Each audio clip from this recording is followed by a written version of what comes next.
யோபு அதிகாரம் 20. அப்பொழுது நாகமாத்தியனான சோப்பார் பிரதியுத்தரமாக, இதற்காக மறு உத்தரவு கொடுக்க என் சிந்தனைகள் என்னை ஏவுகிறபடியால் நான் தீவிரித்து சொல்லுகிறேன். நிந்தித்தேன் என்று நான் கடிந்து கொள்ளப்பட்டதை கேட்டேன். ஆனாலும் உணர்வினால் என் ஆவி பிரதியுத்தரம் சொல்ல என்னை ஏவுகிறது.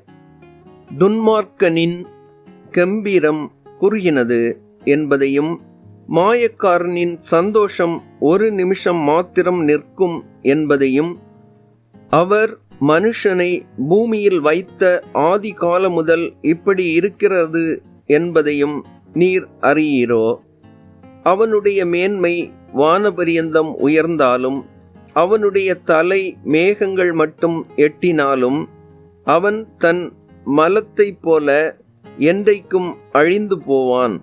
அவனை கண்டவர்கள் அவன் எங்கே என்பார்கள். அவன் ஒரு சொப்பனத்தைப் போல பறந்து போய் காணப்படாதவனாவான். இரவில் தோன்றும் தரிசனத்தைப் போல் பறக்கடிக்கப்படுவான். அவனை பார்த்த கண் இனி அவனை பார்ப்பதில்லை.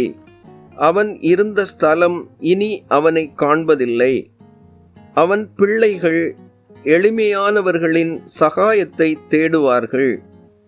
அவன் பறித்ததை அவன் கைகள் திரும்ப கொடுக்க வேண்டியதாகும். அவன் எலும்புகள் அவனுடைய வால வயதின் பாவங்களினால் நிறைந்திருந்து அவனோடே கூட மண்ணிலே படுத்துக்கொள்ளும்.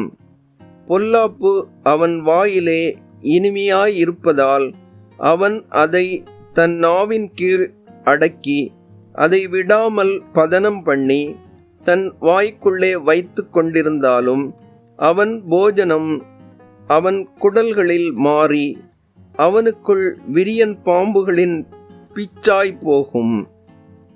அவன் விழுங்கின ஆஸ்தியை கக்குவான். தேவன் அதை அவன் வயிற்றிலிருந்து வெளியே தள்ளிவிடுவார். அவன் விரியன் பாம்புகளின் விஷத்தை உறிஞ்சுவான். விரியனின் நாக்கு அவனை கொல்லும். தேனும் நெய்யும் ஓடும் வாய்க்கால்களையும் ஆறுகளையும் அவன் காண்பதில்லை. தான் பிரயாசப்பட்டு தேடினதை அவன் விழுங்காமல் திரும்ப கொடுப்பான். அவன் திரும்ப கொடுக்கிறது அவன் ஆஸ்திக்கு சரியாயிருக்கும். அவன் களி கூறாதிருப்பான்.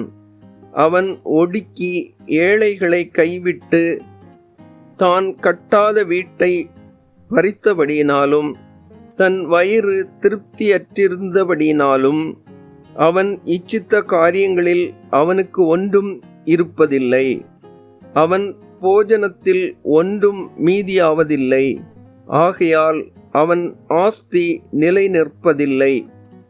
அவன் வேண்டுமென்கிற பரிபூர்ணம் அவனுக்கு வந்தபின் அவனுக்கு வியாகுலம் உண்டாகும்.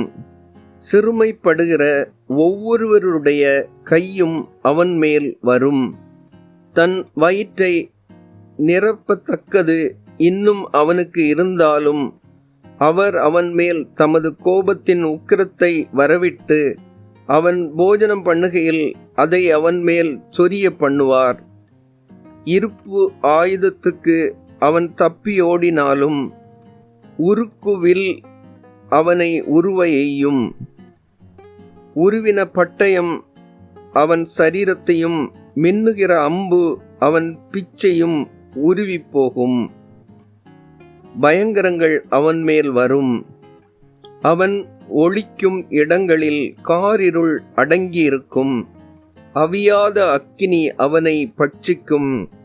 அவன் கூடாரத்தில் மீதியாயிருக்கிறவன் தீங்கு அனுபவிப்பான். வானங்கள் அவன் அக்கிரமத்தை வெளிப்படுத்தி பூமி அவனுக்கு விரோதமாக எழும்பும். அவன் வீட்டின் சம்பத்து போய்விடும். அவருடைய கோபத்தின் நாளிலே அவைகள் கரைந்து போகும். இதுவே தேவனால் துன்மார்க்கனுக்கு கிடைக்கும் பங்கும், அவன் செய்கைக்கு தேவனால் அவனுக்கு வரும் சுதந்திரமுமாம். என்றான்.